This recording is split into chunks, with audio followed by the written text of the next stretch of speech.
Perkenalkan, nama saya Nita, NIM 2021-210531, kelas SI 301. Adapun tugas video ini untuk memenuhi tugas UTS mata kuliah Analisis dan Perancangan Sistem Informasi. Di sini saya akan menjelaskan tentang analisis kebutuhan dan kelayakan sistem. Adapun judul saya yaitu Analisis dan Perancangan Sistem Informasi Pengelolaan Data Obat-obatan di Apotik. Yang pertama ada gambaran umum.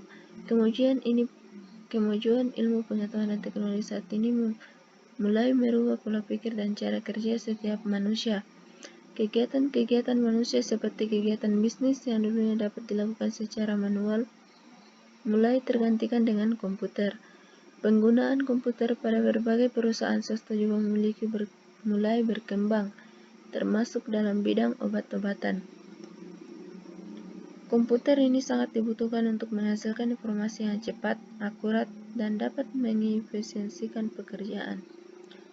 Dalam kegiatan pendataan obat, pencetakan laporan, dan segala kegiatan bisnisnya masih dilakukan secara manual.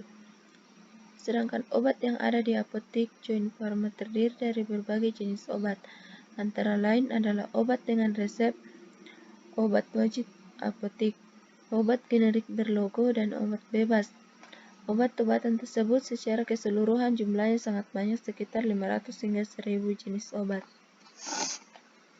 Sehingga apabila dilakukan pendataan obat secara manual akan membutuhkan waktu yang cukup lama. Selain itu, pencetakan laporan secara manual juga akan memakan waktu yang lama. Demikian halnya dengan pengecekan obat yang hampir kadaluarsa dan pencarian data obat.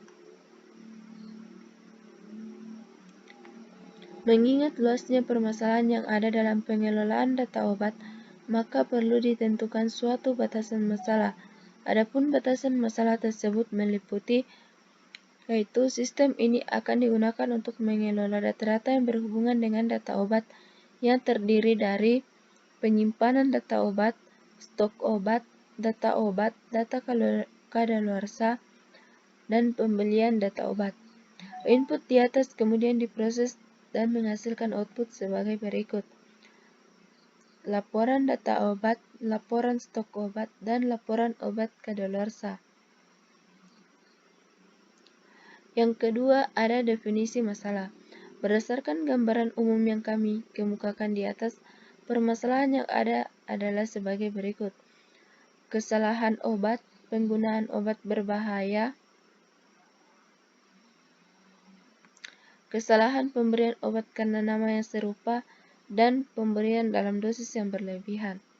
Kemudian yang ketiga, analisis kelemahan sistem lama. Analisis terhadap kelemahan sistem yang lama bertujuan untuk menunjukkan apa saja yang tidak optimal dalam sistem tersebut yang dapat diidentifikasi dan dievaluasi melalui beberapa faktor, yaitu performance, informasi, ekonomi, kontrol atau keamanan, efisiensi, dan service. Yang pertama ada performance. Proses untuk pengelolaan obat maupun pengecekan stok obat masih menggunakan kartu stok obat dan dilakukan perhitungan secara berkala untuk mengetahui jumlah data obat kadaluarsa maupun pembuatan penyimpanan laporan pegawai membutuhkan waktu yang lama dan terkadang dapat kesalahan dalam penulisan laporan. Yang kedua, informasi. Informasi yang dihasilkan masih menggunakan buku besar dan sering terjadi kesalahan sehingga menyulitkan apoteker untuk melakukan pendataan obat maupun pengecekan obat kadaluarsa, sehingga terjadi keterlambatan waktu saat pengecekan. Yang ketiga ada ekonomi. Persediaan obat untuk transaksi keluar masuknya obat masih dicatat pada media kertas, lalu dicek satu-satu di lemari obat dan masih terbilang lambat dan kurang efisien, dan juga dilakukan secara manual sehingga lama untuk mengetahui jumlah data dan laporan stok obat. Yang keempat, ada kontrol atau keamanan.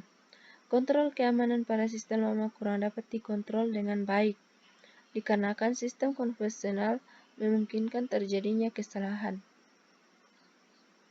Yang kelima, ada efisiensi.